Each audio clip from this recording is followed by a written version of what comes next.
নাগরিক পার্টির সেন্ট্রাল সংগঠক হিসেবে আছি, তো সে জায়গা থেকে আমরা খবর পেয়েছি যে পুলিশ আসলে সংখ্যাটা বেশি সংখ্যা দেখানোর জন্য অনেক নিরীহ মানুষদেরকেও আটক করেছে। তো সেই রকম একটা খবর পেয়ে আমি মূলত আজকে বাসন থানায় এসেছি যে এখানে আমাদের গাজীপুরে নিরীহ কোনো মানুষ শিকার হচ্ছে কিনা, যে তাদেরকে আটক করা হচ্ছে। তো এই ব্যাপারগুলো, এই কনসার্নগুলো আমরা পুলিশের কাছে জানিয়েছি এবং একই সাথে পুলিশ কমিশনারকে বিষয়গুলো অবহিত করেছি, যাতে একটা ঘটনাকে কেন্দ্র করে আমরা চাচ্ছি যে হামলাকারীরা যারা হামলার সাথে জড়িত ছিল তাদের প্রত্যেকের বিচার হোক, কিন্তু এতে করে যে সাধারণ মানুষদেরকে ঘর থেকে এনে এভাবে থানায় আটকে রেখে যাতে কোনো হয়রানির শিকার না হয়, সেজন্য আমি এই বিষয়টা কনসার্ন নেওয়ার জন্য এখানে এসেছিলাম। আমাদের গাজীপুরের বেশ কিছু জায়গা থেকে আমি এরকম খবর পাচ্ছি যে সাধারণ মানুষদেরকে আটক করা হচ্ছে উইদাউট মানে এভিডেন্স ছাড়া এবং সন্দেহভাজন, জাস্ট এইটুকুই। আর আমরা দেখতে পাচ্ছিলাম যে এখানে বেশ আটককৃত সংখ্যাটা অনেক বড়। তো এটা খুব ভালো যে আটক হচ্ছে, কিন্তু কারা আটক হচ্ছে এটা আমরা চাই, যে মানে শুধু অনেক সংখ্যা দেখালো কিন্তু তারা যদি জড়িত না থাকে, সেটা প্রকৃত অপরাধীরা যাতে ছাড় না পাওয়া যায়। আমাদের হাসনাত আব্দুল্লাহ ভাইয়ের উপরে যেভাবে এরকম অতর্কিত হামলা হয়েছে, তাকে হত্যার উদ্দেশ্যে যেভাবে হামলা হয়েছে, অবশ্যই তাকে হত্যার উদ্দেশ্যে হামলা করা যেই সব ফ্যাসিস্ট সরকারের লোকজন বা দোসররা ছিল তাকে হত্যার উদ্দেশ্যে হামলা করেছে, কারণ তিনি আওয়ামী লীগ নিষিদ্ধের জন্য সর্বোপরি তিনি নেতৃত্ব দিচ্ছেন এবং আমরা তার সাথে আছি। এখন আওয়ামী লীগের নেতৃত্ব আওয়ামী লীগ নিষিদ্ধের বিরুদ্ধে যদি কেউ কথা বলে, তাকে যদি এরকম হামলার শিকার হতে হয়, তাহলে এখানে সম্পূর্ণ দায়ভার হচ্ছে প্রশাসনের, কারণ প্রশাসনের দুর্বলতা। তারা এখনো তারা ডেভিল হান্টের মাধ্যমে তারা পারলো না বড় বড় যারা আওয়ামী লীগের দোষর যারা আছে তাদের এখনো ট্র্যাক করতে, খুব কম সংখ্যক পেরেছে। কিন্তু যারা এখনো মেইন, তাদেরও আমি মনে করি যে খুব অতি শীঘ্রই এই গোয়েন্দা সংস্থা যারা আছে এবং প্রশাসন যারা আছে অতি শীঘ্রই তাদের আওয়ামী লীগের এইসব দোসর যারা আছে তাদের বা সন্ত্রাসী যারা আছে তাদের গ্রেপ্তার করা উচিত। এবং হাসনাত আব্দুল্লাহ ভাইয়ের উপর যে অতর্কিত হামলা, হত্যার উদ্দেশ্যে অতর্কিত হামলা হয়েছে, তার এই যে হামলা, এটার সুষ্ঠুভাবে তদন্ত করে যারা সন্ত্রাসী তাদের বিচারের আওতায় আনতে হবে এবং প্রশাসনের জবাবদিহি দিতে হবে কেন দেরি হচ্ছে এখনও আওয়ামী লীগের এই সকল দোসরদের গ্রেপ্তার করতে। এবং আমরা চাই, আমরা সর্বস্তরের ছাত্র সমাজ, জনগণ চাই আওয়ামী লীগ নিষিদ্ধ হোক।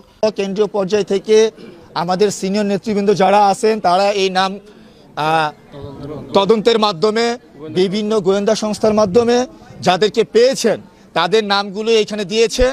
আমি এতটুকুই সুস্পষ্ট।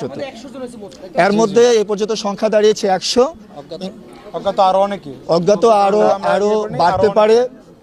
গতকাল থেকে এ পর্যন্ত বেশ কিছু লোকজনকে বিভিন্ন জায়গা থেকে, বিভিন্ন অঞ্চল থেকে, বিভিন্ন প্লেসমেন্ট থেকে তুলে নিয়েছে প্রশাসন, তাদেরকে জিজ্ঞাসাবাদ করতেছে। সেই জিজ্ঞাসাবাদের প্রেক্ষিতে এখন পর্যন্ত আমাদের মামলা রিজুর সংখ্যা দাঁড়িয়েছে 100। বাদবাকি যারা আছে সন্দেহভাজন, প্রশাসন তার জন্য উদ্গ্রীব আছেন, ওনারাই ব্যবস্থা নেবেন, আমরা তাদেরকে সর্বাত্মক সহযোগিতা করব। স্পেসিফিক এখানে কোনো প্রধান আসামি নেই, কিন্তু নির্দেশনা যারা দিতে পারেন। গতকালকে যাদেরকে আসামি হিসাবে ধরে নিয়ে আসা হয়েছে তাদেরকেই হচ্ছে গিয়ে সর্বপ্রথম আসামি করে আমাদের যাদেরকে মনে হচ্ছে যে না তারা হচ্ছে গিয়ে আমাদের জন্য ঝুঁকিপূর্ণ এবং তারা এই বিশৃঙ্খলাগুলো ঘটাচ্ছে, এইখানে ক্রাইম তৈরি করতেছে, আমরা এটা পুলিশ প্রশাসনের সাথে আলোচনা করার পরে বাকি যে আসামিরা আছে তারা ইনক্লুড হয়েছে। টোটাল মিলে হয়েছে আপনার 100 জন। আপনারা জানেন গতকাল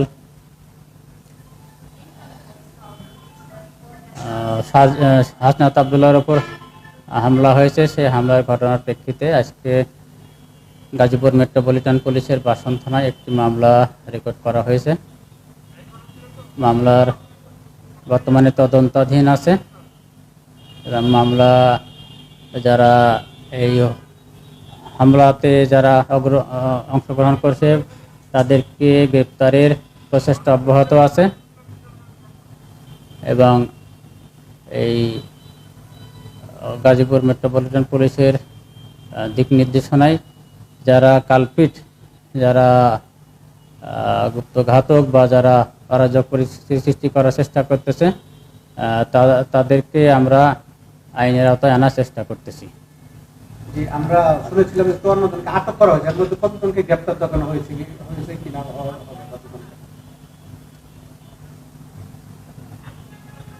আসলে এই ঘটনায়